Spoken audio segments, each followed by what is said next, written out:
Bueno, yo les agradezco entonces la conexión y espero que cualquier duda están en contacto conmigo.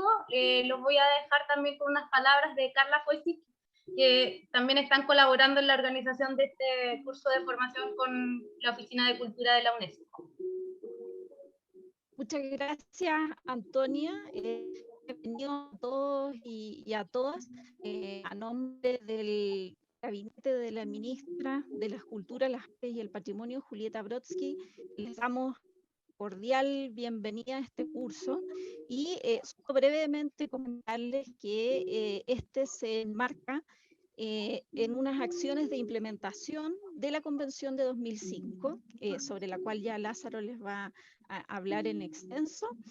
Y bueno, tiene continuidad además con el seminario internacional del que nos imaginamos que alguno de ustedes pudo participar, sobre diversidad cultural para el diálogo y el desarrollo sostenible. Bienvenidos.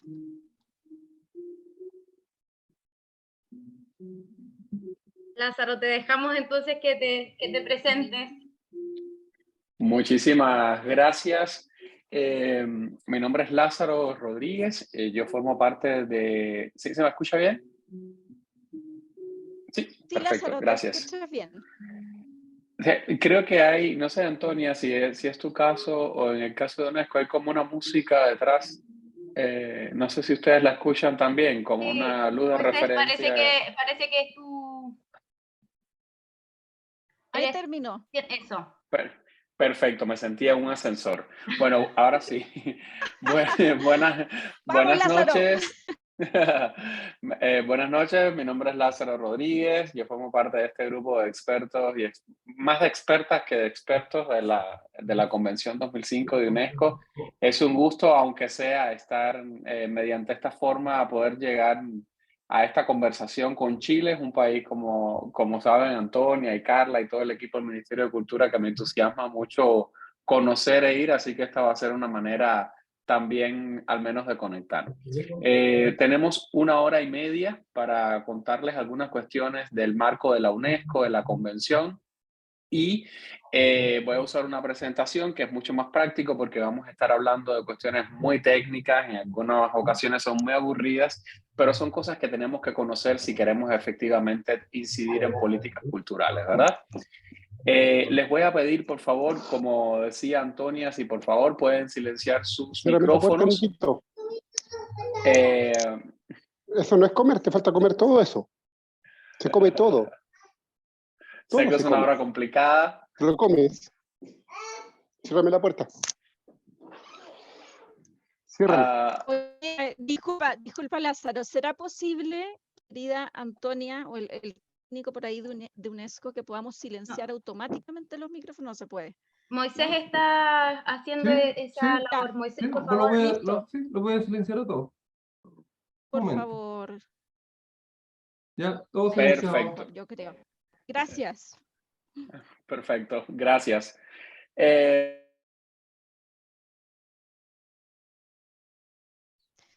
Lázaro, ¿estás A Lázaro no lo silencia. Un momento. Vale, ya. Gracias, ya.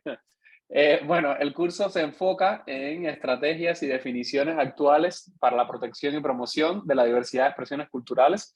Es un poco largo, como casi todas las oraciones de UNESCO y todos los instrumentos de UNESCO, pero básicamente lo que queremos es poner en contexto la Convención 2005, como comentaba Carla y Antonia, sus orígenes, pilares, la diferencia con otras convenciones de UNESCO. También vamos a tratar de hablar de algo que interesa mucho a las personas y sobre todo cuando están desde tanto en espacios como los ministerios de cultura o las direcciones de cultura de las regiones o en el caso de la sociedad civil, que es el Fondo Internacional de Diversidad Cultural, que es fundamental, es uno de los más importantes así en cuanto a monto y calidad y excelencia. Y bueno, lo que me interesa también es como conectar algunas de estas cuestiones de la convención para tratarlas de llevar al contexto latinoamericano y pospandémico. Eso lo vamos a hacer utilizando básicamente el informe global de la UNESCO, que va a ser como el material con el que vamos a trabajar. Incluso les tengo tarea y todo. Bueno, primero la UNESCO es la Organización de las Naciones Unidas para la Educación, la Ciencia y la Cultura. En esta ocasión nosotros solamente vamos a hablar de la parte de cultura, porque incluye además educación, ciencia, cultura, información y comunicación. Y bueno, vamos a hablar de las convenciones culturales, que es un poco las que tienen que ver directamente con el sector cultural. Además, la UNESCO tiene otras recomendaciones también, como la del paisaje histórico, como la de la más reciente es la de la inteligencia artificial, etcétera, que yo les recomiendo que lo busquen. También hay otros instrumentos de gestión que no están vinculados ni con recomendaciones ni convenciones, como la red de ciudades creativas de UNESCO. Mi acento cubano, panameñizado, latinoamericanizado, se vuelve un poco raro cuando me animo muchísimo, así que por favor, si me acelero demasiado, con toda la confianza me escriben, por favor.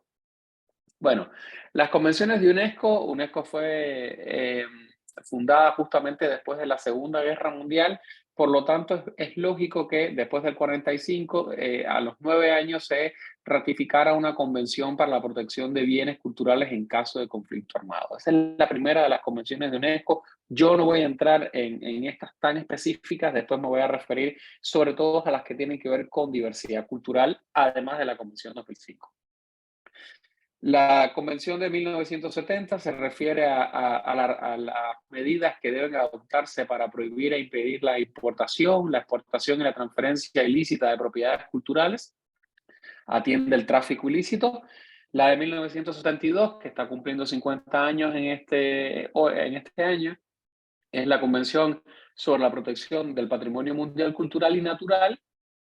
Igualmente, en el año 2001 hay una convención sobre la protección del patrimonio cultural subacuático y en el año 2003 una convención para la salvaguardia del patrimonio cultural y material. Como ustedes pueden ir viendo, las convenciones son tratados internacionales vinculantes donde los países se comprometen a atender estas áreas diversas, ¿verdad? El tráfico de ilícito, el tema de la protección del patrimonio mundial, subacuático, el inmaterial, y está también el contexto de la Convención sobre la Protección y Promoción de la Diversidad de Expresiones Culturales, que es la convención sobre la cual vamos a estar conversando hoy. Esta convención es un instrumento internacional vinculante que busca el equilibrio entre la dimensión cultural y la dimensión económica de la cultura. ¿Qué se entiende por diversidad cultural? Bueno, lo primero es que es una característica. Estos son fragmentos de la convención en sí mismo y de la declaración. Es una característica esencial de la humanidad. O sea, la diversidad cultural no es una opinión. El mundo es diverso, ¿verdad? Constituye en sí mismo la diversidad cultural un patrimonio común de la humanidad que debe valorarse y preservarse en provecho de todos. O sea, es algo importante que exista la diversidad en sí, ¿verdad? Es uno de los principales motores de desarrollo sostenible, también es indispensable para la paz y la seguridad, tomando en cuenta que muchas veces se invocan cuestiones culturales para, digamos, disfrazar conflictos políticos, ¿verdad? La cultura adquiere diversas formas a través del tiempo y el espacio, o sea, cuando estamos hablando de diversidad cultural, no estamos hablando de una visión creacionista de la cultura, sino que entendemos que incluso el patrimonio también evoluciona, ¿verdad? Y cuando hablamos de diversidad cultural, aunque en términos de las convenciones está diferenciada de las convenciones de patrimonio, estamos hablando que también las expresiones culturales tradicionales son parte de la riqueza de la diversidad cultural. Básicamente se define la diversidad cultural como esa multiplicidad de formas en que se expresan las culturas de los grupos y las sociedades. Estas expresiones se transmiten dentro y entre los grupos y las sociedades, ¿verdad? Como dice la convención, estas se manifiestan no solo en las diversas formas en que se expresa, enriquece y transmite el patrimonio cultural de la humanidad mediante la variedad de expresiones culturales, sino también en los distintos modos de creación artística. Y ahí entra una cuestión importante que es la cadena de valor, o el proceso, el ciclo cultural, ¿verdad? O sea, la creación, la producción, la difusión, la distribución y el disfrute de las expresiones culturales. Esto ayuda muchísimo también a entender la dimensión cultural del proceso productivo de la cultura. Por favor, los micrófonos, si es posible. Gracias. Ahora, ¿por qué es importante el tema de la convención y qué define? Y estas son cuestiones que van a estar escuchando cuando tienen que ver con la Convención 2005. Bueno, se define el contenido cultural. ¿Qué es el contenido cultural? Es el sentido simbólico, la dimensión artística y los valores culturales que emanan de las identidades culturales y las expresan. Y esto es importante porque recuerden que en la Convención 2005 lo que trata es de establecer un equilibrio entre la dimensión económica y la dimensión cultural, definiendo que básicamente los bienes, las expresiones culturales tienen una dimensión simbólica. Esas expresiones culturales son resultantes de la creatividad de las personas, los grupos y las sociedades que poseen un contenido cultural. ¿Y en qué se expresan? En lo que se denomina las actividades, los bienes y los servicios. Encarnan o transmiten expresiones culturales independientemente del valor comercial que puedan tener. La presentación yo se las voy a pasar después, así que no se preocupen por eso, ¿sí? Ahora, ¿cómo se relacionan diversidad cultural y patrimonio cultural? Les voy a hablar un poco de las convenciones en sí, para entender el valor diferencial que tiene la Convención 2005 de acuerdo al programa de estudios que estamos compartiendo con ustedes. La Convención sobre el patrimonio, sobre la protección del patrimonio mundial, cultural y natural, llama la atención sobre la relevancia de proteger específicamente patrimonio natural y patrimonio cultural, el físico, ¿verdad? Establece definiciones claras, mecanismos de cooperación y fondos de apoyo. Ahí, parte de los instrumentos que quiero sugerirle también es que cada una de estas convenciones tiene una página web en la UNESCO. O sea, ustedes ponen Convención 2000, en 1972, Convención sobre el Patrimonio Mundial y van directamente a esa página web de la UNESCO. He hecho unas capturas de pantalla para ponerle algunos ejemplos chilenos que han permitido inscribirse en las listas de la Convención sobre Patrimonio Cultural, que es la que destaca un poco el valor excepcional mundial que tienen expresiones culturales locales del patrimonio, como en este caso en Cehuel, un pueblo minero. Como vemos ahí, viene toda una ficha, etcétera, etcétera, y ustedes pueden tener acceso a esa ficha. Y la UNESCO también reconoció, gracias a esta convención, las iglesias de Chiloé. Espero conocer todo esto muy pronto. También el barrio histórico del puerto de Valparaíso también fue declarado, como ven acá, en el año 2003, justamente por todo el valor excepcional que tiene, ¿verdad? Ahí pueden encontrar, como ven, en esa ficha cuando lo descargan en la UNESCO, en inglés, en francés, en árabe, chino, etcétera, etcétera, etcétera. Y pueden aprender un poco el valor excepcional. Con respecto a esa convención, hay un mapa interactivo donde ustedes pueden poner acá en función de los intereses que tengan. Esto es uno de los instrumentos que me gustaba compartirles con ustedes porque casi siempre no se conoce. O sea, si usted quiere saber sobre el patrimonio mundial, tiene un mapa interactivo, ¿verdad? Ahora, esta no es la única convención. Hay otra convención del año 2003, como le dije, que si bien la otra se concentra en cuestiones que tienen que ver con el patrimonio material, estas se concentran un poco en el patrimonio cultural inmaterial. ¿A qué se refiere esto? Bueno, a los usos, las representaciones, las expresiones, los conocimientos y las técnicas, junto también con los instrumentos, objetos, artefactos, espacios culturales que les son inherentes. O sea, que son las comunidades, los grupos y en algunos casos los individuos quienes reconocen todas esas expresiones culturales como parte de su patrimonio. Se transmite de generación en generación, es recreado constantemente por las comunidades y tiene un eje fundamental en la identidad y la continuidad. ¿En qué se expresa esta convención concretamente? Bueno, algunas tradiciones y expresiones orales, incluido el idioma como un vehículo del patrimonio cultural inmaterial. Especialmente la UNESCO tiene un interés fundamental en la protección de las lenguas minoritarias, las artes del espectáculo, los usos sociales, rituales y los actos festivos también, conocimientos y usos relacionados con la naturaleza y también técnicas artesanales tradicionales. En el caso de Chile, hasta donde veo y pude explorar, el baile chino fue inscrito en el año 2014 en esa lista representativa del patrimonio cultural inmaterial de la humanidad. O sea, todas estas convenciones establecen unos mecanismos muy rigurosos mediante los cuales se certifica la excepcionalidad de esta expresión cultural, ya sea en el caso de la Convención de 1972 en el patrimonio material, o en este caso como el baile chino en Chile. Ahora, hay otra convención que tiene que ver con el patrimonio cultural subacuático, y eso incluye los sitios, las estructuras, los edificios, los objetos, los restos humanos, juntos con el contexto arqueológico y natural. Por ejemplo, un barco hundido, una ciudad como la Biblioteca de Alejandría, cuestiones así bueno, todo lo que esté subacuático, los buques, aeronaves, otros medios de transporte o cualquier parte de ellos, su cargamento, otro contenido, ¿verdad? Los objetos de carácter prehistórico. Esta convención fue especialmente importante para proteger también ese patrimonio sumergido de la expoliación de empresas privadas y buscadores de tesoro, ¿verdad? Y seguimos acá.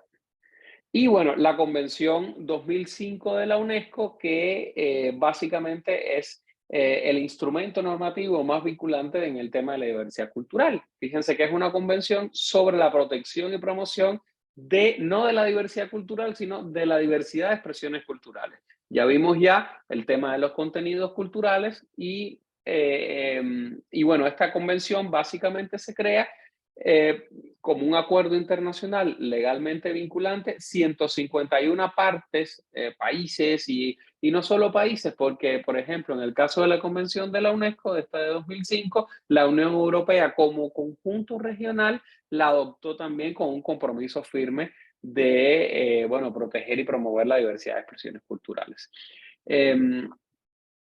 Esta convención reconoce el derecho a adoptar políticas y medidas para apoyar el desarrollo de las industrias culturales y creativas dinámicas y culturalmente responsables. Asegura también, y por eso es que les puede interesar muchísimo a ustedes en tanto trabajadores culturales, asegura que los artistas, los profesionales de la cultura y los ciudadanos de todo el mundo puedan crear, producir, difundir y disfrutar, recuerden la cadena de valor, de una amplia gama de bienes y servicios y actividades culturales, incluidos los propios, ¿verdad? Y refuerza las estructuras de organización y los soportes de la creatividad. Ustedes van a ver que esto parece muy complejo, pero un poco ayuda a la construcción de lo que se denomina también, aunque la convención no lo denomina así, los sistemas de gobernanza de la cultura, ¿verdad? Lo cual se conoce también en nuestro lenguaje, en nuestro argot del sector, como las políticas culturales. Y esto ayuda a concretar esos sistemas de gobernanza. La convención da un marco para estructurar, por ejemplo, un Ministerio de Cultura, una Dirección de Cultura, una fundación, un proyecto cultural. ¿Por qué? Porque lo que se plantea la convención son 4 aspectos fundamentales. El primero de ellos, el apoyo a sistemas sostenibles de gobernanza de la cultura. Ya vamos a ver cómo esto se concreta, ¿verdad? Lograr un flujo equilibrado de bienes y servicios culturales e incrementar la movilidad de los artistas y profesionales de la cultura. También un tercer objetivo tiene que ver con algo fundamental, que es integrar la cultura en los marcos del desarrollo sostenible. Vamos a detenernos un poco más en eso más adelante. Igualmente, una cuestión fundamental, la promoción de los derechos humanos y las libertades fundamentales. ¿Cómo funciona la convención? Bueno, no voy a detenerme en esto porque es algo realmente complejo. Hay una conferencia de las partes, o sea, Chile en tanto firmante de la convención es parte de esa conferencia de las partes. Hay un comité intergubernamental que es mucho más operativo. Hay un foro para la sociedad civil en la cual también un poco se promueve que la sociedad civil forma parte del proceso de rendición de cuentas, porque una convención implica un informe cuatrienal, en este caso de la 2005, donde los países tienen que rendir cuentas. Y una secretaría de UNESCO de la convención, que es la que adopta la toma de decisiones de los países, porque son los países los que deciden. ¿Qué cosa es lo que deciden los países? Bueno, cómo se beneficia, digamos, a través de las estructuras que tiene, como el Fondo de Diversidad Cultural, las asistencias técnicas, y cómo se decide en qué se van a invertir. ¿Para qué sirve la convención? Bueno, porque los gobiernos, por ejemplo, locales, nacionales y regionales también pueden definir objetivos mundiales para repensar las políticas culturales del futuro. Acabamos de venir de un encuentro después de 40 años de todos los ministros de cultura del mundo. Ahí tuve la posibilidad de conversar y discutir algunas de estas cuestiones con la señora ministra Julieta Brodsky. Y es importante que exista un foro de pares, que en este caso son los ministros de Cultura, para debatir cuestiones importantes que tienen que ver con el marco normativo en el cual pueden desempeñar su función. En este caso, y es un tema importante para el tema de Chile también, cómo se puede utilizar la Convención 2005 para negociar cláusulas de exención, por ejemplo, en los tratados de libre comercio, para adoptar de forma legítima también políticas y medidas nacionales de apoyo a la creación, producción y distribución, y Chile en este momento es uno de los países donde están pasando más cosas en ese sentido, con el Estatuto del Artista y otras cuestiones interesantes que al mundo le interesa entender también cómo se definen en términos soberanos. Porque lo interesante de esta convención es que establece que no hay un modelo hecho en París sobre políticas culturales, como muchas veces se pensó con el modelo de ministerios de cultura de Malraux, de Andrés Malraux, el primer ministro de Cultura que existió en Francia, etcétera, etcétera. Sino que los países son los que se comprometen a, de manera soberana, establecer sus políticas culturales, ¿verdad? Para el caso del sector privado, bueno, que no tiene mucha participación por ejemplo, en el Fondo de Diversidad Cultural, el fondo nunca ha recibido apoyo del sector privado, por tanto, las empresas no pueden participar del Fondo de Diversidad Cultural. Esa es la única explicación. Si en el caso de que hay alguna empresa, una gran corporación cultural que quiera aportar al Fondo de Diversidad Cultural, bueno, en ese caso se abriría para, después yo voy a entrar un poco en estos detalles, el fondo para el sector privado. Pero básicamente también le sirve al sector privado para contar con marcos institucionales y regulatorios sólidos para las industrias culturales y creativas. Y esto es lo que un poco le pone el freno de mano, la convención es el freno de mano para evitar esos enfoques neoliberales como la difunta, por suerte, economía naranja y todo lo que ha implicado en términos de no lograr un equilibrio entre la dimensión de los derechos culturales que tienen las expresiones culturales y bueno, la propia dimensión económica de estos procesos.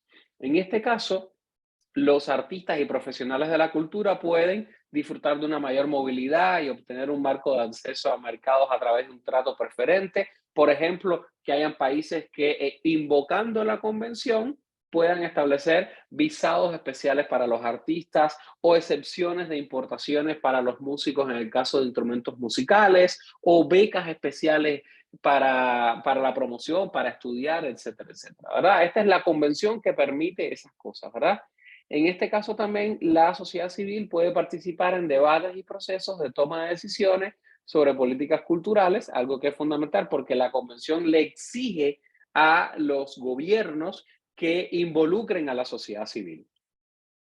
Igual pueden presentar solicitudes de financiación al Fondo de Diversidad Cultural, que es el fondo más antiguo, sostenido y riguroso que hay en el tema de las industrias culturales y creativas y de las políticas culturales. Yo además de este grupo de expertos de UNESCO soy el evaluador para las Américas de este Fondo de Diversidad Cultural, con lo cual les voy a estar hablando un poquito de ello. Acabo de terminar la ronda de este año y sirve también para capacitarse y participar en la formulación, el seguimiento y la aplicación de políticas. No sé si tenemos alguna pregunta hasta ahora. Déjeme revisar acá el chat. Si me puedes ayudar, Antonia, por favor, con alguna pregunta específica que haya quedado para hacer un alto acá antes de entrar en el modelo de gobernanza. Se me perdió a mí también la pregunta. Teníamos muchas Hay una personas pregunta comentando. acá. Aquí Lázaro que dice, ¿quién elige a aquellos que rinden cuenta? Yo creo que esto tiene que ver con los informes periódicos, quizá. Cada país es soberano de elegir el mecanismo que mejor se le ajuste. En este caso, lo ideal sería, y vamos a estar hablando, y es una cápsula para después cuando entremos a conversar, cuando mi colega Bárbara Negrón también se sume con la experiencia que tiene en la sociedad civil, y en futuras presentaciones también vamos a ver qué mecanismos hay establecidos para que la sociedad civil participe. En este caso, tienen que ser los propios países quienes tienen la capacidad soberana. UNESCO no puede definir que una ONG chilena en algún lugar sea quien rinde cuenta, ¿verdad? Ahora, lo que sí, esta convención se usa para que la formulación, la implementación y la evaluación de políticas demuestre que se hace con la coparticipación de la sociedad civil y de otros actores relevantes.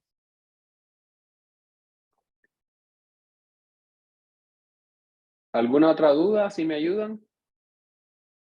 Sí, Aquí ahí, dice, Carla, va. sí, dice, hola, ¿hay una bibliografía sobre derechos culturales? Sí, aunque específicamente nosotros no estamos trabajando, ninguna de estas convenciones habla de derechos culturales en sí.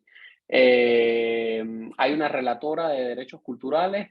Yo puedo hacer una compilación de los últimos informes, pero igual ponen así, informe de la relatora de los derechos culturales, y es otro mecanismo dentro del sistema de Naciones Unidas. O sea, las convenciones en sí, si bien garantizan el ejercicio de los derechos culturales, no los abordan explícitamente. Eso es una de las cosas más cuestionadas, y muchas gracias por la pregunta, Juan Pablo, porque uno de los grandes desafíos es, tendría que haber una convención sobre los derechos culturales, porque en el caso de la Convención 2005, como lo vamos a ver ahora, lo aborda de una manera muy general.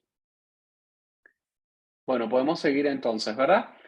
Hay, por favor, si quieren, vayan colocando sus preguntas. Yo voy a ir haciendo algunos altos acá. Estas son unas cuestiones muy técnicas, pero bueno, es importante porque desconocer esto implica, por ejemplo, que muchos de los esfuerzos que hacemos por formular proyectos para el fondo o formular proyectos para convocatorias del Ministerio de Cultura o proponer programáticamente nuevos enfoques de cultura fallen porque fallan los indicadores. Entonces, esta convención tiene un marco de seguimiento. ¿Qué cosa es el marco de seguimiento? Recuerden que yo les había dicho que la convención tiene 4 objetivos fundamentales: el apoyo a los sistemas sostenibles de gobernanza de la cultura, lograr el equilibrio en los intercambios de bienes y servicios culturales y la movilidad de las personas. O sea, no es solamente las expresiones culturales como bienes y servicios, sino también la movilidad de los artistas y profesionales. ¿Por qué? Porque especialmente los profesionales del sur global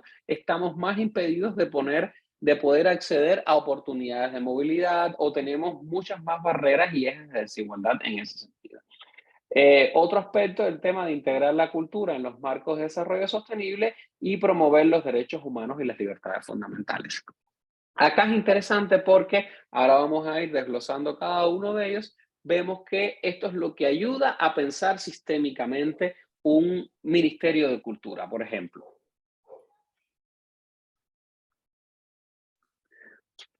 La convención, si vamos a cada uno de ellos y los vamos a ver ahora más desglosados, este marco de seguimiento tiene unos principios rectores, unos objetivos, se vincula de una manera, en mi opinión, y hay que ser crítico también, bastante cuestionable, porque yo creo que, no, que realmente inciden en más ODS. Y bueno, lo que se espera de esto es que la convención sirva para qué, por ejemplo, para que en Chile haya políticas y medidas que apoyan la creación, por ejemplo, un fondo para los artistas, la producción, por ejemplo, una ley especial de incentivos de incentivos fiscales, la distribución, por ejemplo, Chile creativo con todo lo que hizo, de actividades, bienes y servicios culturales. O sea, nada de los instrumentos que nosotros conocemos hoy, en el año 2022, en políticas culturales que atienden esta cadena de valor, fueran posibles si esta convención no se hubiera hecho en 2005. De ahí su importancia. ¿Por qué? Porque enfoca, por ejemplo, en esta cuestión de sistemas sostenibles de gobernanza de la cultura. ¿Y por qué hablamos de sistemas sostenibles? Porque no se puede, esto ayuda también a estructurar una visión de política cultural que vaya más allá de las administraciones, que vaya más allá del clientelismo, que vaya más allá de las prioridades políticas también, y ayuda un poco a establecer un marco bastante general, eso hay que admitirlo también, en el cual los propios países definen qué medidas se ajustan a sus propias necesidades, ¿verdad? En este caso, cada uno tiene ámbitos de seguimiento, ¿verdad? En el caso de los sistemas sostenibles de gobernanza de la cultura, bueno, el apoyo a los sectores culturales y creativos. Ahora vamos a profundizar un poquito más en eso. En otro aspecto también, la diversidad de los medios de comunicación, o sea, cómo los medios, especialmente los medios públicos de comunicación, toman en cuenta esa diversidad cultural en la programación, en que haya, por ejemplo, más artistas de las regiones en la televisión y en la radio nacional, en las plataformas de internet también, y por eso se incluye el entorno digital. Recuerden que estamos hablando de las competencias del Estado para generar condiciones, soportes para la creatividad, para que la creatividad se dé. El Estado no está para diseñar o producir expresiones culturales en sí, está para generar las condiciones óptimas para que se genere, para que sean las personas, los grupos, etcétera, las empresas quienes generen esas expresiones culturales, ¿verdad? Y por supuesto, lo hablamos acá, las alianzas con la sociedad civil. Ahora lo vamos a desglosar un poquito más en este sentido. Otro aspecto importante de la convención dentro del marco de seguimiento es lo que les decía del equilibrio entre bienes y servicios culturales. ¿Cómo se entiende eso? Bueno, ¿qué medidas toma Chile para que haya un trato preferente para sus artistas también, por ejemplo, o que se faciliten los intercambios equilibrados de bienes y servicios culturales, por ejemplo, con la excepción de impuestos, de importación o de exportación, la inclusión de las cláusulas o la exclusión de los bienes y servicios culturales de los tratados de libre comercio, que es uno de los móviles de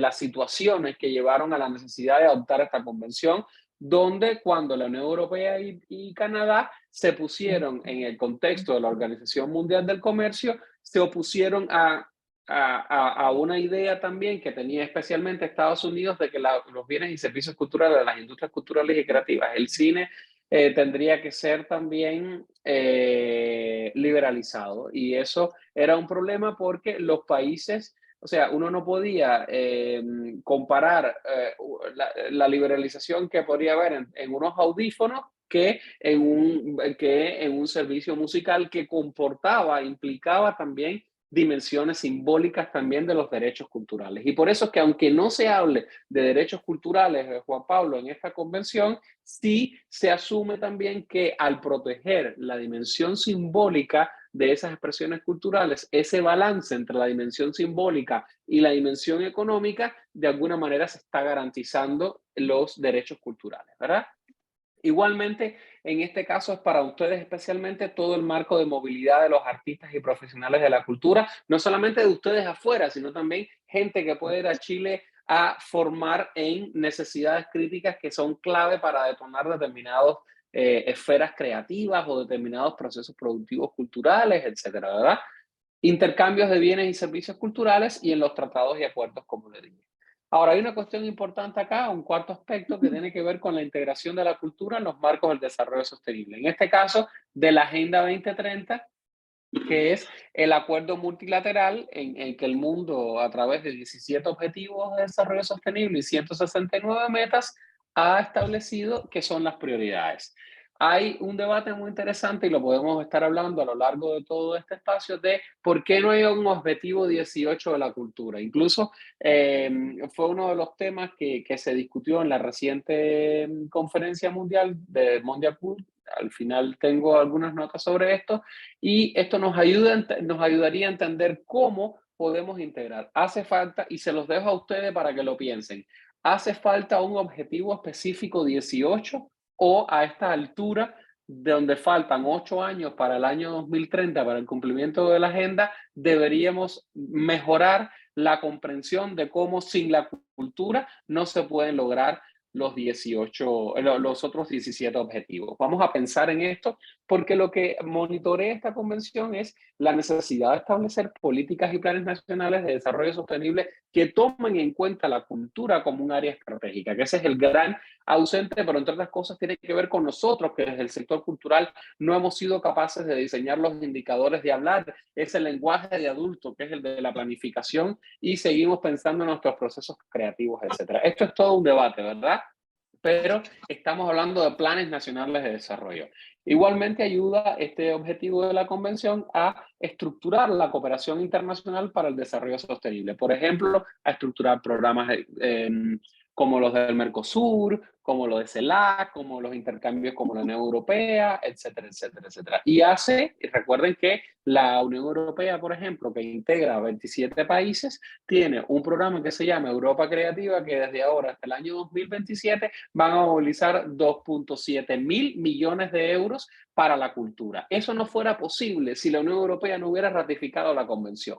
De ahí de la importancia de tener la convención como un marco estructurante, como diría Bourdieu, estructurado y estructurante de todos estos sectores creativos para que, digamos, optimizar los recursos, etcétera, etcétera. Ahora, hay una cuestión importante que tiene que ver con la promoción de los derechos culturales. ¿Cómo se traduce eso? Bueno, en legislaciones nacionales e internacionales sobre derechos humanos y libertades fundamentales que implementen la igualdad de género y la libertad artística. Fíjate, Juan Pablo, que aquí no se habla de derechos culturales. Para mí eso es un error de la convención en sí mismo, pero bueno, también recuerden que la convención se da en ese proceso de la discusión en la Organización Mundial del Comercio que termina en la UNESCO con el tema de las industrias culturales y creativas, y como digamos no hubo, yo digo, no hubo un interés en problematizar aún más el tema de los derechos culturales, que debería incluirse en una actualización de la convención en sí.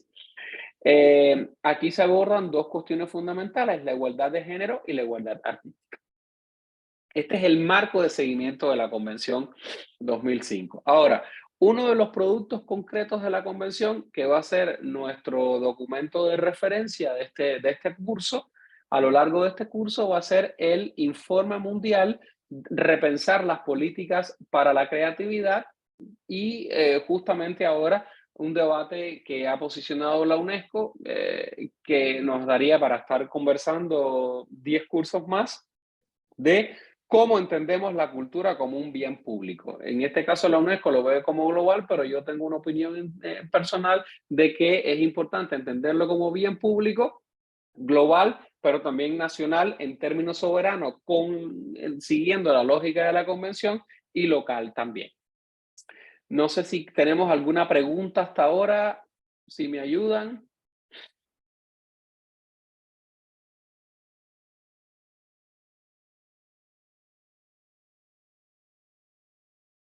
Hay bastantes comentarios, pero preguntas, a ver. Dice, por ejemplo, ¿qué pasa cuando en un país no se resguardan los derechos culturales de los artistas? Es decir, ¿quién se encarga de fiscalizar o de garantizar que las políticas culturales de un país se definan y se apliquen correctamente en pro de las necesidades reales de los artistas, comunidades culturales con escasos recursos para la promoción de sus creaciones? Bueno, ahí hay una realidad, que es la precariedad que tienen los sistemas de protección de los artistas en sí, justamente vinculado con la convención, pero de mucho antes. Recuerden las recomendaciones que les hablé.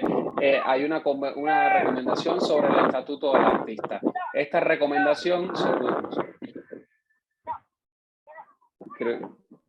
tenemos ahí una interferencia.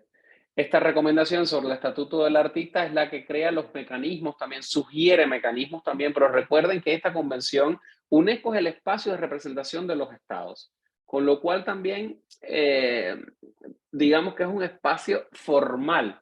En este caso, tanto la convención en sí misma no es, digamos, un ombudsman, un mecanismo de fiscalización de las demandas tradicionales del sector, Sin embargo, en el caso de la libertad de expresión, sí es un mecanismo en el cual, cuando afecta la libertad creativa y la libertad de expresión, sí establece un mecanismo directo en el cual la sociedad civil puede bueno, hacer las demandas, etcétera. Igualmente, desde el otro lado de la relatora de Naciones Unidas para los Derechos Culturales, sí existe un mecanismo más explícito para atender este aspecto que habla.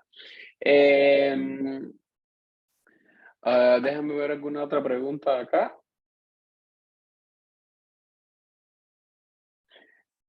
Cuando preguntan qué pasa cuando un país no resguarda los derechos culturales, bueno, está violando los derechos humanos básicamente, porque por eso es que es importante que los países y los ministerios de cultura dejen de estar enfocados en las expresiones culturales en sí mismas y se pongan y se centren en las personas también. Y eso es un gran vuelco en la cuestión de las políticas culturales que casi siempre, y todos estos propios instrumentos también han estado más enfocados en las creaciones en sí, en las expresiones culturales, que en lo que pasa en las personas. Creo que una evolución de la discusión y la teoría de los derechos culturales tendría que llevar a un desplazamiento también donde centrar, alineado con la Agenda 2030, la gestión cultural y las políticas culturales en las personas. No necesariamente y solamente en los artistas, porque, insisto, la responsabilidad de un Ministerio de Cultura no es exclusivamente atender a los artistas, como la responsabilidad de un Ministerio de Salud Pública no es representar a los médicos,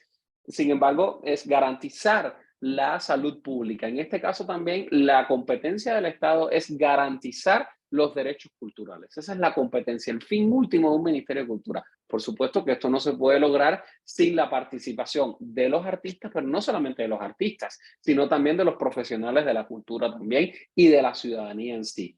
Porque cuando usted también incluye el ámbito, el enfoque de los derechos culturales, sobre todo desde una perspectiva interseccional. Disculpa, Lázaro, te silencié sin querer. Lázaro. Hola, ya. Hola. ¿Sí me escuchan? Sí, sí.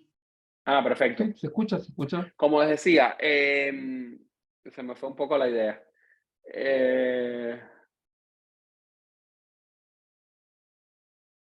Bueno, básicamente los derechos, los ministerios de cultura, insisto, no son agencias de representación de los artistas. Tienen que crear condiciones para que los artistas, en tanto trabajadores, tengan iguales competencias y capacidades a partir de su especificidad. Y por eso es todo lo que está emergiendo ahora en el tema de los estatutos de la condición del artista y los trabajadores culturales o de los oficios culturales, etcétera. Muchas gracias a Carla por compartir ese marco de seguimiento. Y pregunta Nicolás si Chile tiene diversidad en sus medios de comunicación o genera estas condiciones. Creo que vamos ahora a desglosar eso cuando vayamos a profundizar, porque esas son las preguntas que, por supuesto, yo que no he estado en Chile no puedo responderles. Pero básicamente lo que queremos es que, como Nicolás, ustedes incluso se lleven esas tareas preguntándose a partir de estas categorías para estructurar un sistema de comprensión, porque esto no es solamente un sistema de planificación o de rendición de cuentas a la UNESCO, es que te ayuda a entender la complejidad que hay detrás de lo que denominamos las políticas para la creatividad o las políticas culturales. Me dice Juan Ignacio Lázaro, siento decirte que a ningún gobierno le interesa la cultura, porque si los ciudadanos piensan por sí mismos se les acaba una buena vida. Eso es una reflexión.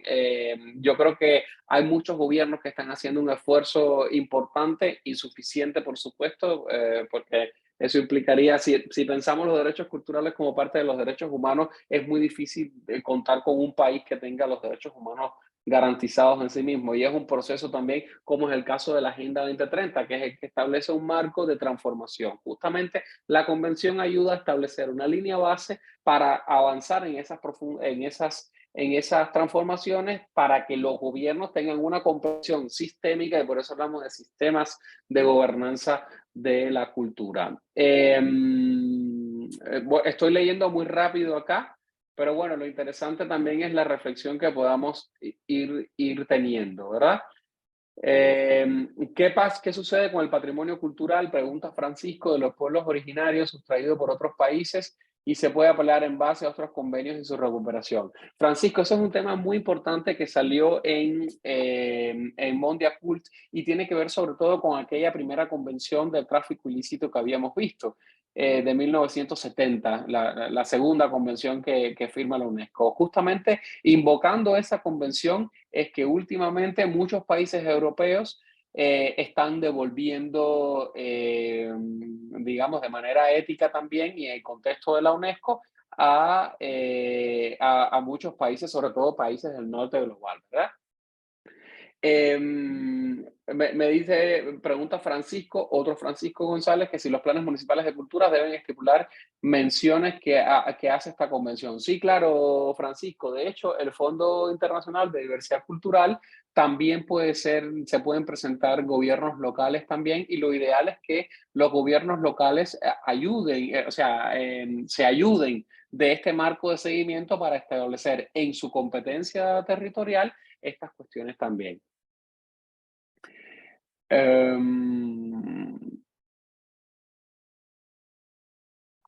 Bueno, pregunta Irene si en algún sitio hablan sobre la importancia de la propiedad intelectual. Justamente esta convención es la que invita a los países a establecer sus propias bases legislativas para proteger no solamente la propiedad intelectual, que está muy basada en lo que se conoce como el capitalismo propietario, o sea, cuando uno tiene los derechos de propiedad intelectual, sino también en otro tipo de propiedades más comunitarias, etcétera, etcétera, que es el gran desafío de la base legislativa para proteger las expresiones culturales, sobre todo de comunidades afrodescendientes, indígenas, migrantes, etcétera, ¿verdad?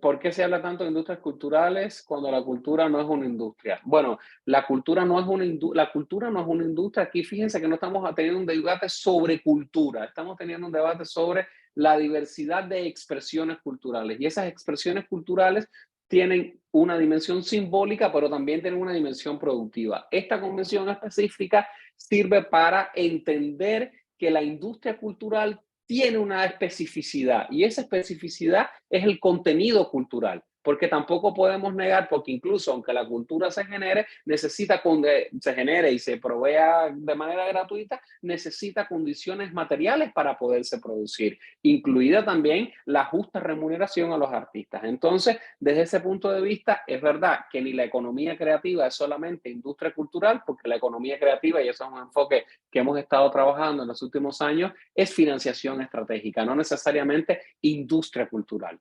Eso es un debate que podemos seguir avanzando también.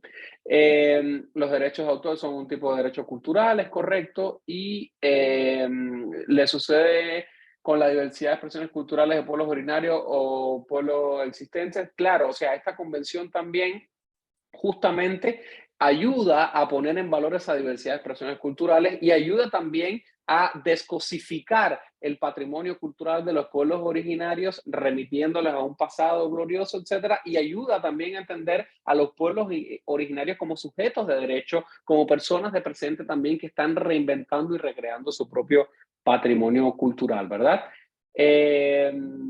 ¿Cómo se puede proteger la apropiación cultural de los pueblos indígenas, que últimamente se ha dado en mayor medida? Bueno, justamente al existir esta convención, el contenido cultural, la necesidad de que, por ejemplo, una multinacional como Zara o Ralph Lauren no se apropien de tejidos especiales o formas tradicionales, justamente se invoca esta convención también y se invocan otras convenciones y otros instrumentos de la UNESCO. ¿Verdad? Ok, bueno, voy a seguir, son muchos los comentarios. ¿Tiene vinculación con la convención, con el convenio de la OIT, 169 de la OIT? Bueno, la verdad es que no directamente, porque recuerden que la Organización Internacional del Trabajo, sobre todo este convenio 169, tiene que ver con la autonomía y con la autodeterminación también de los pueblos indígenas, y nace de un momento específico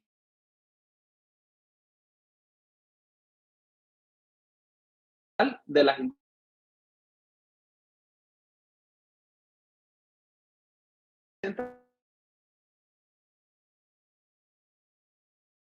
cuando vaya avanzando,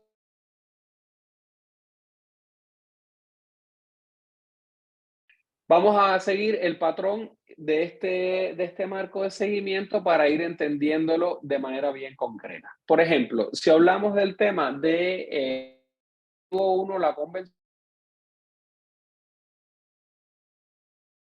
política y que sean más informadas. Y lo que plantea la convención y a lo cual Chile se comprometió con la UNESCO.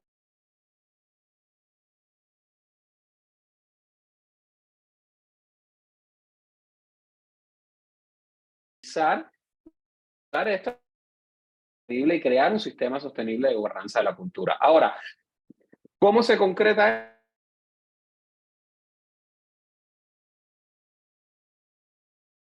culturales y creativos?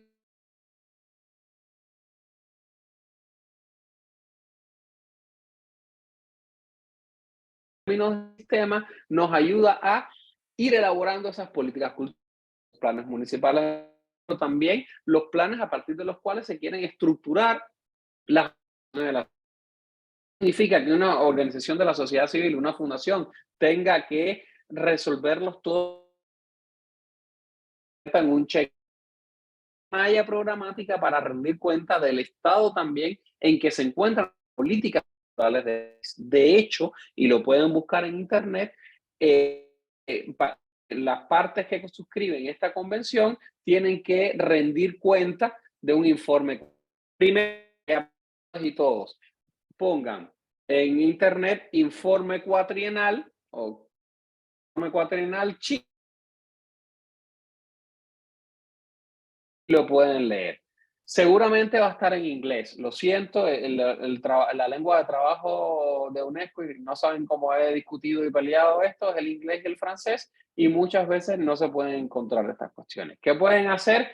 Y gracias a la inteligencia artificial, pueden pasarlo por un buscador, etcétera, y pueden leer el informe de rendición de cuentas de Chile.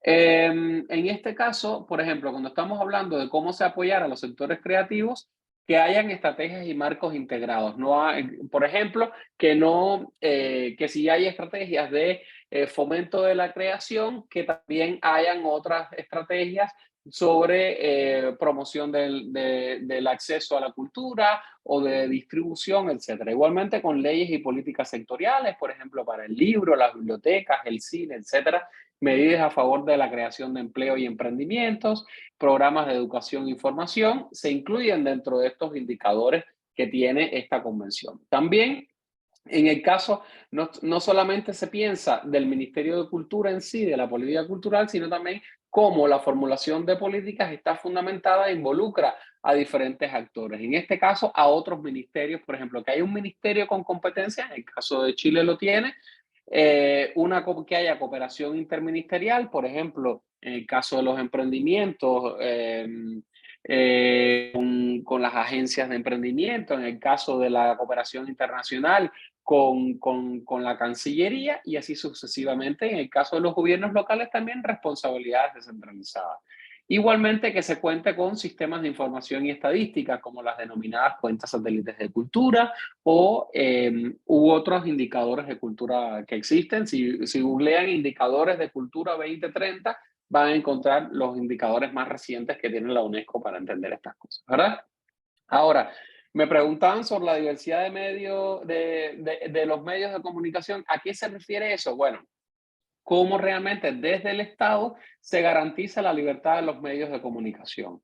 La responsabilidad de los medios de comunicación en cuanto a los contenidos, y ya saben que esto es un problema grande en cuanto a la regulación, el monitoreo de los medios de comunicación también, y la concentración de los medios de comunicación, que es la que define también, por ejemplo, la circulación de cine chileno en el mundo, por ejemplo, porque las grandes transnacionales o ahora las grandes plataformas digitales invisibilizan esas expresiones culturales locales. Esta convención es justamente para darle dignidad a esas producciones nacionales con respecto a, digamos, las producciones más mainstream, etcétera, ¿verdad?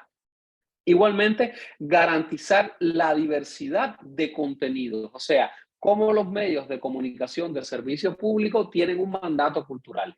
¿Existe en Chile un canal cultural, por ejemplo, como el Canal 22 de México, o como el canal educativo este que hay en Argentina?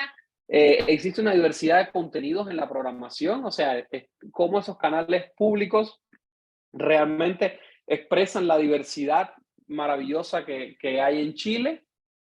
¿Qué dispositivos de apoyo hay a contenidos nacionales? ¿A qué se refiere esto? A cuotas de pantalla, por ejemplo, para músicos locales, a cuotas para películas a los medios locales o privados, etcétera, y los datos y las tendencias que pueden haber en este sentido. Ahora, recuerden también que están aspectos que tienen que ver con el entorno digital, lo cual es fundamental porque la mayoría de los ministerios de cultura del siglo XXI siguen pensando que la producción cultural se hace como se hacía en el siglo XIX o el siglo XX. Entonces, eso es un error importante porque seguimos teniendo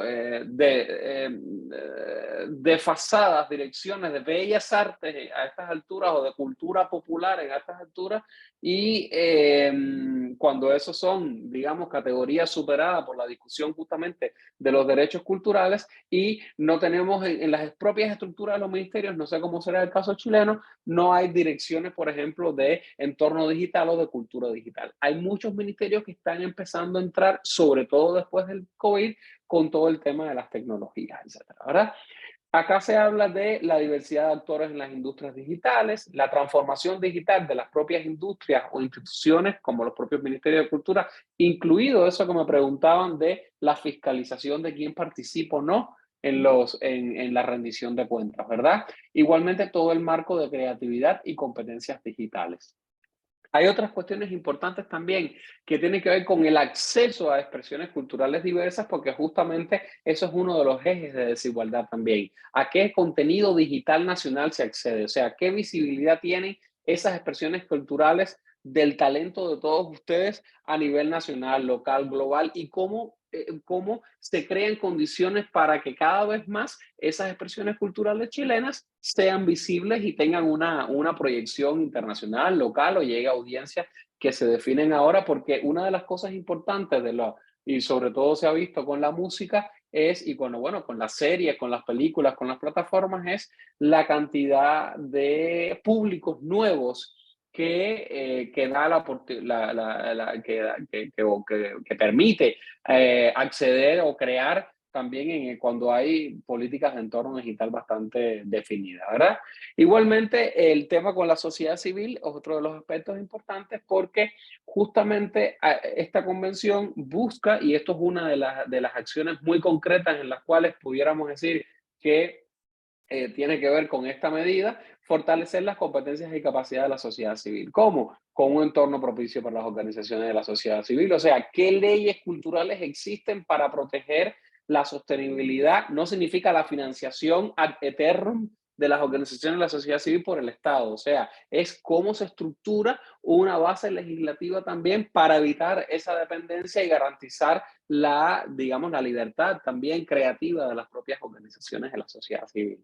Cómo se estructuran las organizaciones de la sociedad civil, cómo las organizaciones de la sociedad civil tienen mentoría y formación. Igualmente, un tema clave que es la financiación de la sociedad civil.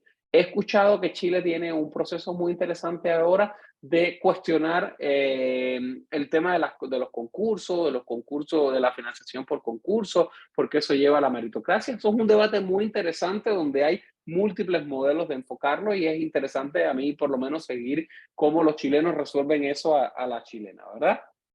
Y bueno, el tema de la sociedad civil también como un actor de la aplicación de la convención, porque la convención no solamente es una competencia del propio Estado, también qué mecanismos de diálogo con las autoridades se crean y se exigen desde el punto de vista de la sociedad civil, cómo la sociedad civil participa en la formulación de políticas nacionales, regionales, internacionales también. ¿Qué iniciativas de la sociedad civil están enfocadas en aplicar la propia convención de manera creativa, que es uno de los aspectos en los cuales financian la convención, porque la convención y el fondo no está para financiar su idea creativa en sí, sino para estructurar cómo su idea creativa ayuda a conseguir estos lineamientos también que son los propósitos de la convención. Y eso es uno de los principales errores que tienen muchos de los proyectos que se enfocan y que aspiran al Fondo Internacional de Diversidad Cultural, que no entienden que la estructura de financiamiento tiene que ver con estas prioridades.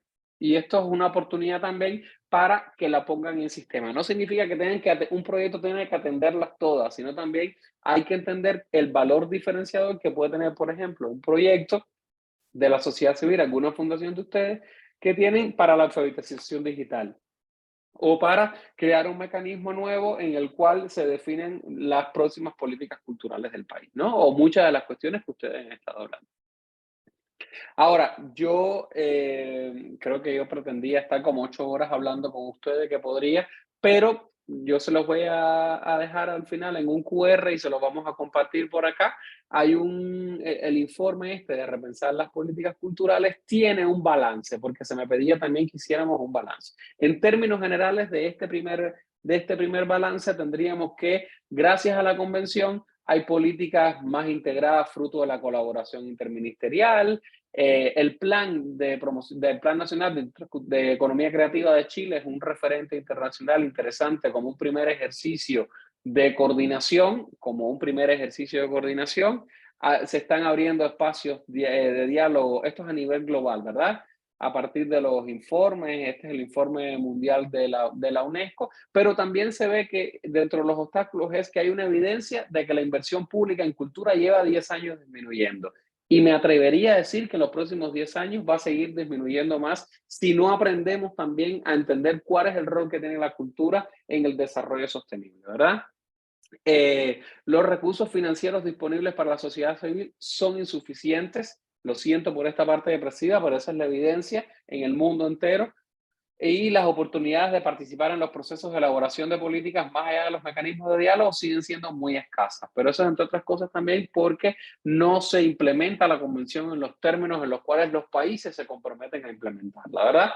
Y parte de las recomendaciones que se hacen en este sentido es fomentar la financiación innovadora, por ejemplo, mediante mecanismos de público-privados, etcétera, asignar presupuestos específicos y mantener mecanismos transparentes y participativos, y así sucesivamente. Yo les traje acá una pincelada porque estas informaciones, que son muy interesantes porque te ilustran sobre todo de que no eres el único que estás en esta situación a nivel global, que es una tendencia y es una característica desafortunada del propio sector, está a partir de este análisis que se hace de la convención, utilizando este marco de seguimiento de la propia convención. A ver si tengo, voy a avanzar y para ver si avanzo llegamos por lo menos a presentarles la convención, etcétera.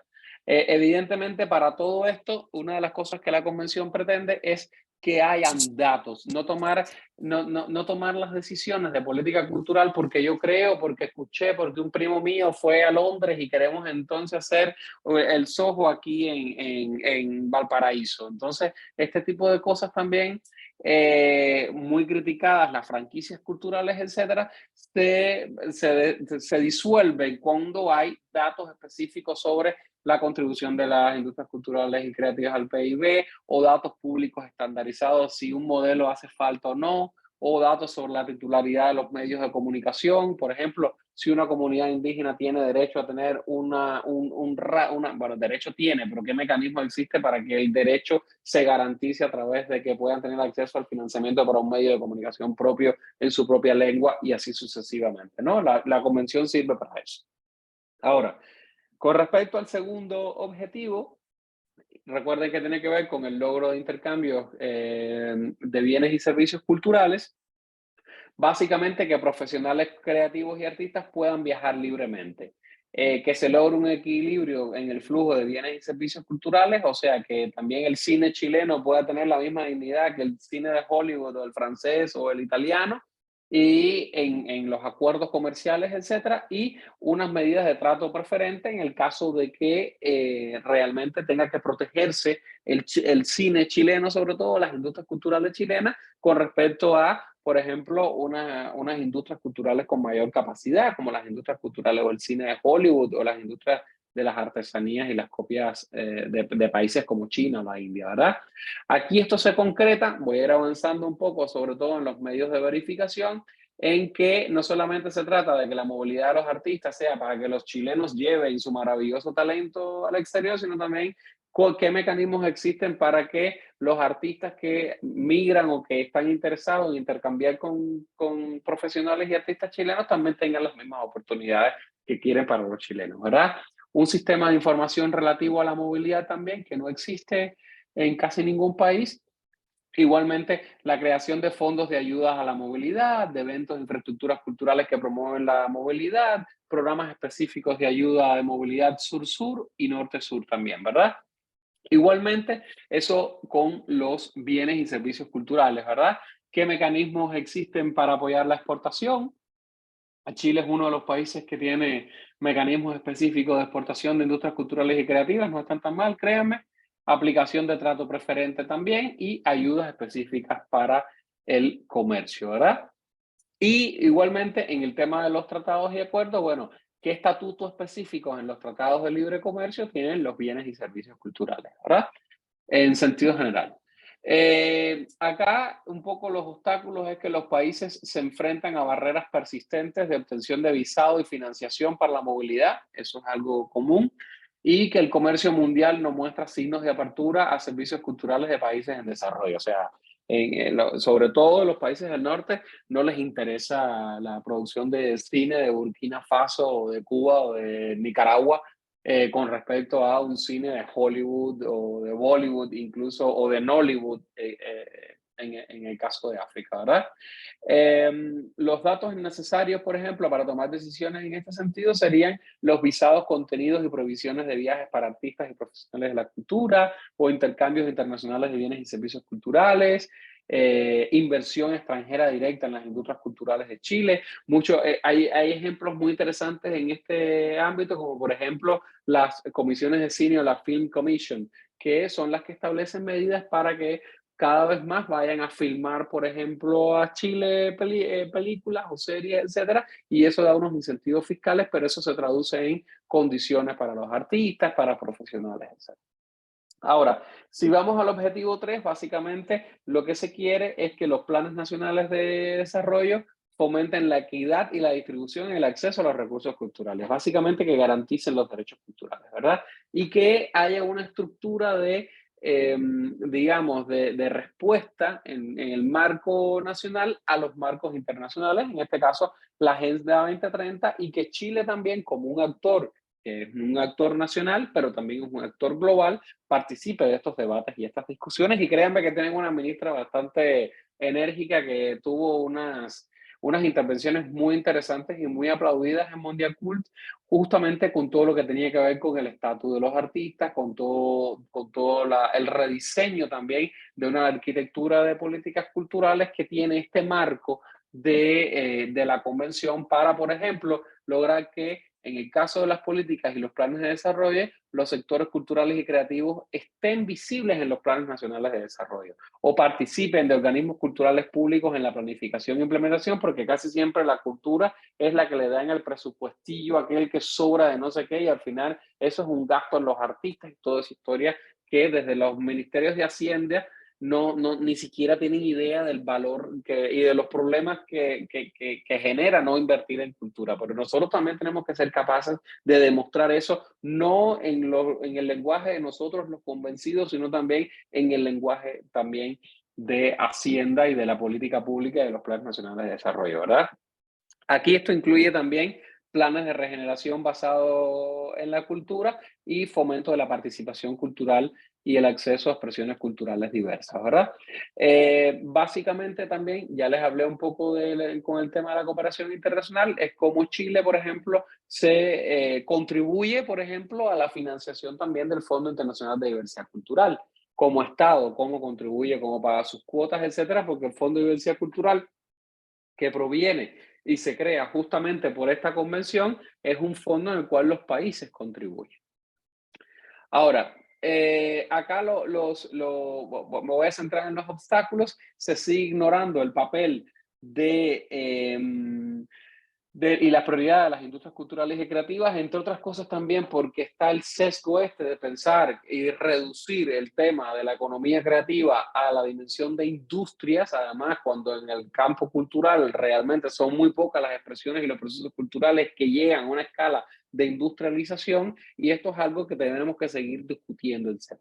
Otra cuestión importante es que las expresiones culturales y la creatividad siguen infrautilizadas en la acción climática, y esto es una cuestión importante porque incluso se sigue romantizando de que la cultura no afecta al medio ambiente. Pregúntense nada más cuántos bosques hay que talar para que todos los escritores que quieren publicar sus libros con esas tiradas millonarias puedan publicar sus libros. Entonces, hay una reflexión importante sobre el tema de la materia, digamos, la materia prima en sí mismo, o toda la energía, o todo lo que implica la naturaleza en los procesos de construcción de la acción climática. Por suerte hay mucho avanzado, sobre todo en muchos países que están comprometidos con el tema de la acción climática, de cada vez más conectar el tema de la cultura con la dimensión, de una dimensión, digamos, biocultural, ¿no? Del antropoceno.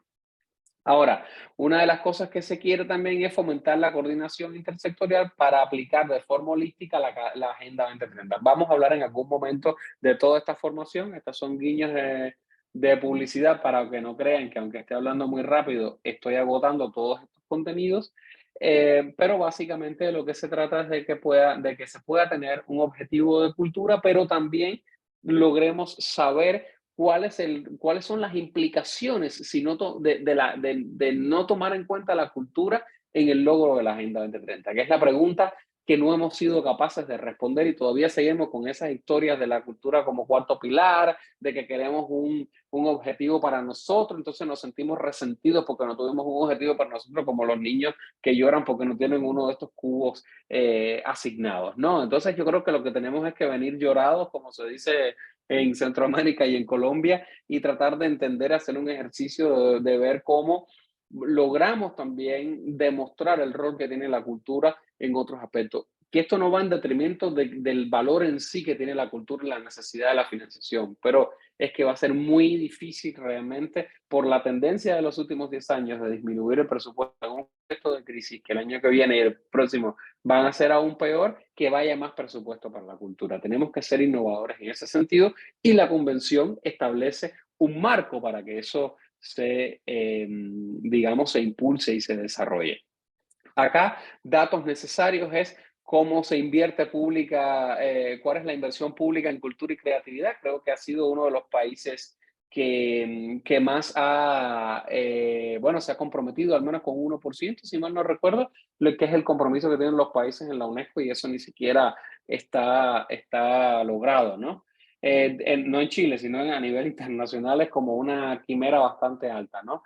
Distribución social y territorial de la participación y las producciones culturales, y el impacto medioambiental de las industrias culturales. ¿Cuán verde cuán verde es la producción cultural que hacemos nosotros, verdad?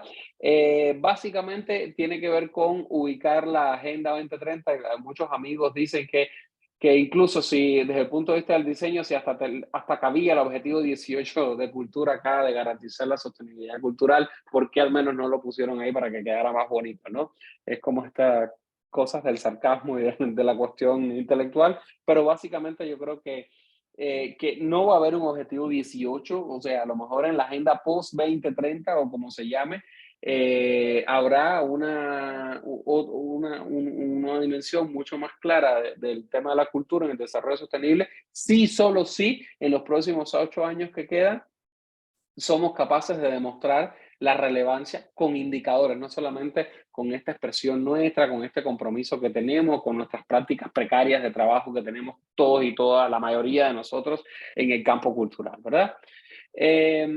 Y por último, este objetivo 4 tiene que ver con el tema clave y fundamental del tema de la igualdad de género como una piedra angular de los derechos humanos, y el tema de la libertad artística también como parte de los derechos humanos. ¿En qué se concreta específicamente esto de la igualdad de género? Bueno, cómo los organismos gubernamentales encargados de la igualdad de género incluyen el tema de la cultura. cómo se apoya también la participación de la mujer en la vida cultural, porque incluso tanto en este informe como en otro informe que publicó específico de género, de desigualdad de género, la UNESCO, que se llama Al borde del precipicio, no sé si Carla o alguien me puede poner el link ahí en el chat, porque es muy importante que vean los datos dramáticos de que siendo las mujeres la mayoría dentro de las industrias culturales y creativas, son una minoría vergonzosa en cuanto a la propiedad de las empresas culturales y creativas o a la dirección de las instituciones culturales. Yo sé que tienen una ministra ahora de cultura, pero eso no es lo común. También otra cosa que interesa acá en el tema de la igualdad de género es los niveles de representación de las mujeres en los sectores de cultura y los medios de comunicación. ¿Ven? ¿Qué estereotipos sobre las mujeres desde un enfoque interseccional también, verdad? Que tiene que ver con las mujeres indígenas, las mujeres rurales, las mujeres con discapacidad, las lesbianas, etcétera, etcétera. Cómo los medios de comunicación también y las artes representan esas expresiones culturales, porque esas son expresiones culturales. Por eso la UNESCO no habla de la diversidad cultural, habla de la diversidad de expresiones culturales. Es algo mucho más concreto. Y esas expresiones culturales se expresan justamente en bienes, servicios, actividades culturales. Acá con respecto, por último, al tema de la libertad artística, básicamente al reconocimiento jurídico de la libertad artística. ¿Cuál es el marco jurídico chileno para proteger la libertad artística?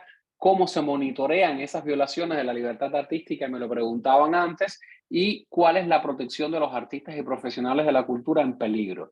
Hay instituciones como Free Muse, por ejemplo, que es un observatorio global que documenta en estados totalitarios también o en situaciones de opresión del mercado o del partido o de las religiones también, cómo los artistas y profesionales de la cultura están en peligro también y establecen mecanismos para apoyarlo. En el caso, por ejemplo, de mujeres creadoras en Irán o entre otros países también para no caer en temas cliché, ¿verdad? Transparencia de sistemas de acá también, cómo se promueven los derechos culturales dentro del ámbito de los derechos sociales, cuál es el mecanismo de financiación pública de la cultura como un derecho. Y eso es un súper debate que va a venir ahora, es si el Estado o cómo, no si el Estado, porque el Estado debe garantizarlo, es cómo el Estado va a garantizar la cultura como un bien público. Ese es el gran debate de las políticas culturales hoy, post-Mondiacult. Acá, dentro de los obstáculos con esto, es que siguen habiendo grandes desequilibrios de género, que los planes de protección salarial de transición de carrera profesional son muy escasos y estamos llenos de profesionales precarizados, y que los ataques a la libertad de expresión artística siguen aumentando y la censura digital es cada vez más preocupante. Las recomendaciones acá, que son muy generales: adoptar acciones afirmativas, por ejemplo, para supervisar la igualdad de género y la diversidad, o mejorar la condición del artista y los profesionales culturales, y crear capacidades para proteger los derechos sociales y económicos de los artistas y los profesionales de la cultura. Aquí, ¿qué datos hacen falta para tener evidencia para discutir estos temas? Los niveles de participación, la presencia representativa de las mujeres en la cultura y la creatividad, o los registros nacionales oficiales de artistas, qué mecanismos de acreditación de oficios existen o de profesionalización existen, y bueno, los ataques a la libertad de expresión artística aprobados. Ahora, ¿qué instrumentos tiene la UNESCO, además de, porque esto, recuerden que este es el marco para entender, pero esto se concreta en cosas muy específicas, ¿verdad?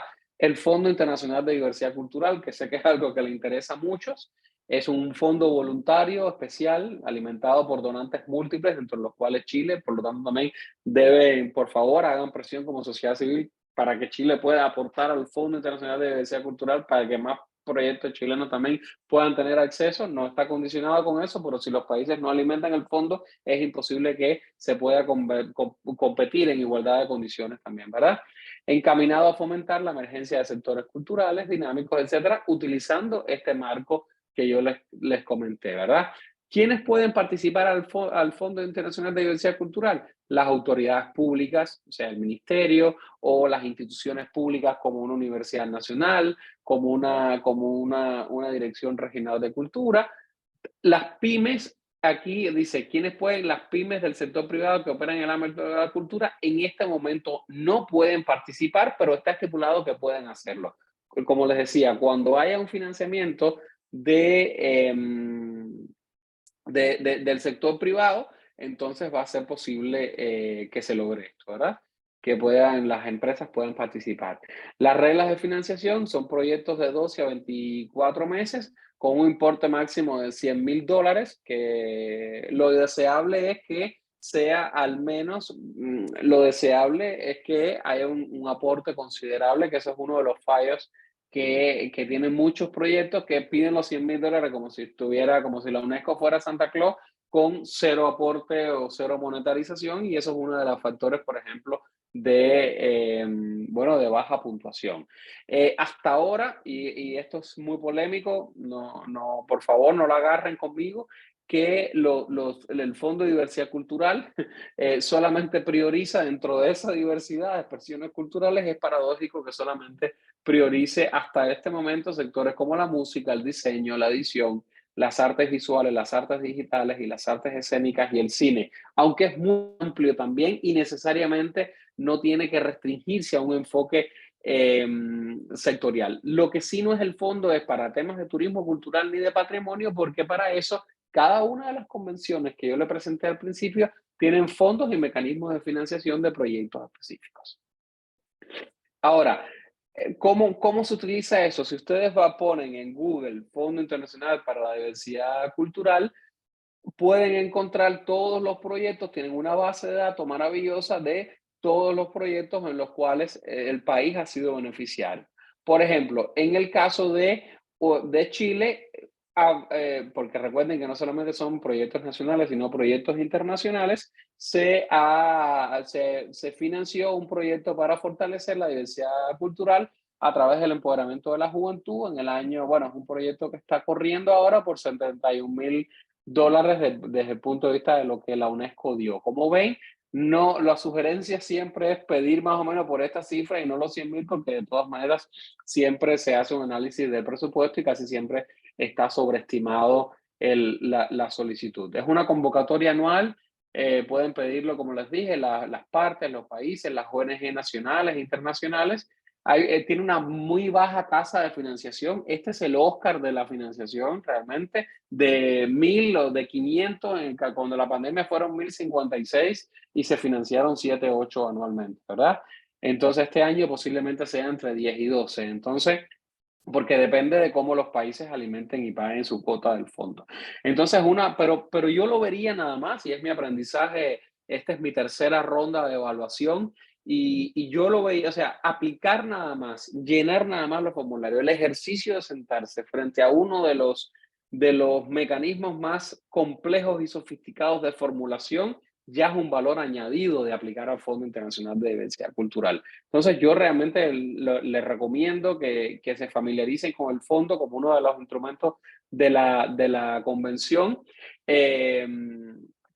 para que justamente mejoren sus propias capacidades a partir de estos parámetros, ¿verdad? Se hagan preguntas que no se harían si no estuvieran expuestos a esta nueva lógica sistémica de la convención y de lo que propone y de lo que prioriza.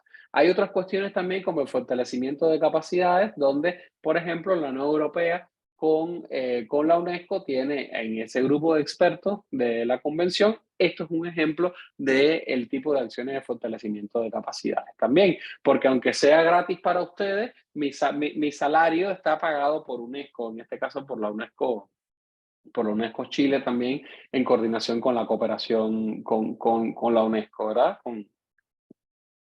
Con la sede. Ahora, ¿cuál es el escenario hoy? El escenario es, y los invito a que por favor vayan a buscar la declaración de Mondiacult, que es muy general. Yo se la he simplificado acá. La convención es muy interesante porque la convención es uno de los instrumentos que tiene la UNESCO, entre tantos, el que aborda específicamente el tema de las expresiones culturales diversas y el tema de las industrias culturales. Ahora, ¿qué quiso Mondiacult? Contrario a lo que yo les acabo de decir sobre mi opinión como experto de UNESCO independiente de la Agenda 2030, bueno, Mondiacult aboga por la cultura como un bien público mundial o global, depende de la traducción, y un objetivo específico en la agenda para el desarrollo más allá de 2030. Básicamente, los 150 estados, incluidos Chile, se comprometieron, y esto es muy interesante y es nuevo, a proteger y promover la diversidad cultural como principio fundador de todas las convenciones. O sea, que no solamente estaríamos hablando de la diversidad cultural vista en los términos en los cuales yo se los he contado a ustedes, sino también en un ejercicio de ver cómo el patrimonio también forma parte de esa diversidad cultural. ¿Y cómo se concreta esto y cuáles son las prioridades en políticas culturales en los próximos años, o por lo menos los acuerdos? Bueno, apoyar el acceso inclusivo a la cultura y a la participación en la vida cultural y sus beneficios como un imperativo ético, social y económico. Por eso se habla de la cultura como un bien público. También el fortalecimiento de los derechos económicos y sociales de los artistas, los profesionales y otros agentes de la cultura. La protección de la libertad artística, la libertad de expresión y también la diversidad de los contenidos culturales, incluida también la generación de nuevos marcos jurídicos de políticas culturales, las nuevas leyes generales de cultura, la nueva institucionalidad que tiene que crearse y que tiene que evolucionar el Ministerio de Cultura para atender la cada vez más amplia demanda de derechos culturales y de mecanismos de efectiva garantía de participación.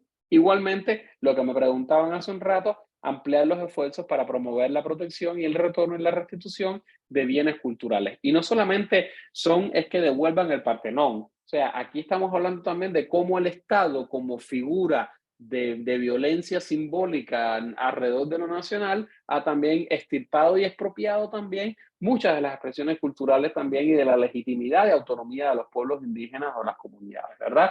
Y es un tema, porque estamos hablando de política cultural, es un tema político básicamente. Una cuestión importantísima, y eso no se los comenté, pero es interesante que lo anoten, que la convención tiene unas orientaciones prácticas específicas para aplicar la convención en el entorno digital del año 2017, que un poco se transversaliza todo lo digital en la convención. Eso es algo muy útil cuando usted está tratando de impulsar un proceso de transformación digital o cuando usted está tratando de, por ejemplo, aplicar a un fondo que no es cultural o busca diseñar un proyecto basado en las tecnologías. Lo ayuda mucho a establecer los indicadores de seguimiento. Y también la recomendación, de esta no puedo hablarles mucho porque la verdad es que no la he estudiado todavía, la recomendación sobre la ética de la inteligencia artificial. Básicamente, esta transformación digital apunta a facilitar el acceso equitativo a los mercados culturales, a elaborar, formular y aplicar políticas y marcos reguladores. ¿Para qué? Para todo el ciclo productivo de la cultura y desarrollar capacidades también. Si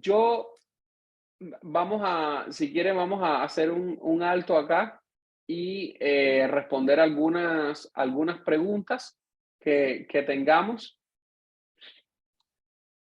Sí, perfecto, Lázaro. Yo creo que hay una pregunta que quedó un poquitito atrás dentro del chat, pero que me parece fundamental y que tiene que ver con la implementación de la convención en los territorios. Alguien por ahí, un funcionario o funcionaria de un municipio, consulta cómo implementar la convención estando en un municipio. Bueno, muchas gracias por la pregunta, eso es fundamental. Lo primero es tener una responsabilidad y un interés. O sea, es querer. Lo primero es querer hacerlo, ¿verdad? Porque la convención es un marco de compromiso, es un marco multilateral, es un marco que se emplea en lo nacional y también en lo local. Utilizando también, digamos, todos estos instrumentos, porque yo se los he simplificado acá más a modo de presentación, pero muchos de los documentos que se han ido compartiendo en el chat de la reunión permiten profundizar en cómo aplicar eso. Por ejemplo, si fuéramos a este link que Antonia compartió ahí a las 23:53 para que se guíen de los proyectos del Fondo de Diversidad Cultural, ahí ustedes pueden ver, por ejemplo, algunas alcaldías que en otros lugares del mundo han recibido el Fondo de Diversidad Cultural para fortalecer sus políticas culturales. ¿Alguna otra pregunta? Lázaro, disculpa que te interrumpa, es que estamos en la hora y no sé si se nos va a cortar la transmisión, pero se pasó Ok. volando. Parece que no se nos cortó, pero me daba miedo que se cortara de repente, así que por eso te comentaba, pero estamos ya en Parece que el no cierre pasó nada. Sí, Ok, perfecto. Parece que no. Parece que no. A ver, había otra pregunta acá. ¿Sabes qué, Lázaro? Por ejemplo, sobre el rol que tiene la sociedad civil, las organizaciones de la sociedad civil, también en la implementación de la convención. Ahí es ¿Podrías referirte? importantísimo. Sí, gracias.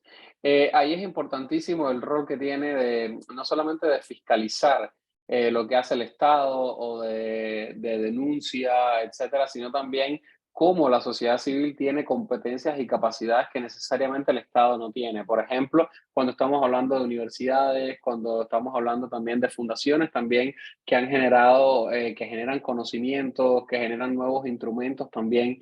Entonces, la sociedad civil puede y debe tener una función un poco también proactiva, no solamente esperar al momento en que el Estado le dé permiso. Por ejemplo, un rol concreto que pueda tener la sociedad civil es establecer espacios de debate también para discutir la formulación, la implementación y la evaluación de políticas culturales en sí mismos de manera autónoma también, ¿verdad? Ujú. Aquí, bueno, comentar al paso nomás que en Chile hay un caso bien relevante que es la Coalición Chilena para la Diversidad Cultural, que ha participado activamente, por ejemplo, de la redacción de las excepciones culturales que en algún punto mencionaste tú en el marco de la negociación de acuerdos comerciales importantes para Chile, como ha sido el TLC con los Estados Unidos el año 2004 o también ahora con el TPP-11.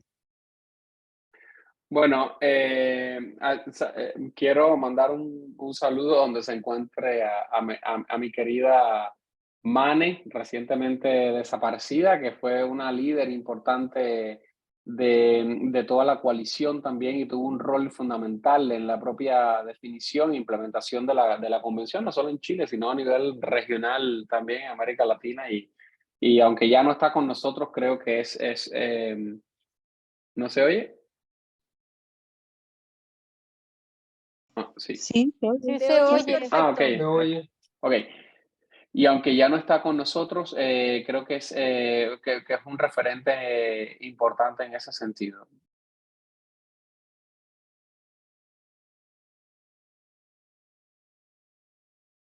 Quería pasar disculpen, quería pasar un aviso en relación a los documentos que se han compartido acá. Tengan la tranquilidad de que toda la información, y eso incluye la PPT de las presentaciones, qué sé yo, va a estar alojado en nuestro sitio web institucional del Ministerio de las Culturas, las Artes y el Patrimonio de Diversidad Cultural, ya que lo vamos a estar compartiendo de tanto en tanto aquí en el chat. Y también vamos a poner toda la bibliografía. También Fausto Mausa pregunta, cuando hablan de este tema lo llaman economía naranja, industrias culturales, economía creativa, industrias culturales y creativas. ¿Cuál es el término correcto? Bueno, acá depende de quién lo use, Fausto. En el proceso de construcción, incluso antes de Mondiacult, en el año 1982, la UNESCO en 1978 estableció un grupo de estudios sobre las industrias culturales y creativas, sobre las industrias culturales. También se dieron cuenta que con el tema de industrias creativas se incluían otros sectores también. El tema el término, digamos, son cosas diferentes, aunque se usan indistintamente. Economía creativa es el término más global, es el término multilateral que usa la UNESCO y que usa también la Conferencia de Naciones Unidas para el Comercio, la UNCTAD. Economía naranja es un invento fallido del expresidente Duque en su momento en el Banco Interamericano de Desarrollo, donde le dio una etiqueta, además de un solo color, a la economía creativa cuando es diversa, incluso en sus expresiones también, y se definió como una etiqueta de campaña. Fue básicamente pero eso no tiene ningún rigor, no tuvo ningún rigor científico en la elaboración. El término multilateral es el de economía creativa, aunque hay instituciones que por suerte por desgracia lo utilizaron y por suerte está en desuso, incluso también en el país, también en Colombia, donde el coautor de este libro llegó a ser presidente y evidentemente utilizó los aparatos del Estado para posicionar esta idea. Pero el término correcto es economía creativa, aunque hay algunos países que lo siguen llamando economía naranja. Eso es parte de la libertad creativa. Yo estoy compartiendo mi opinión.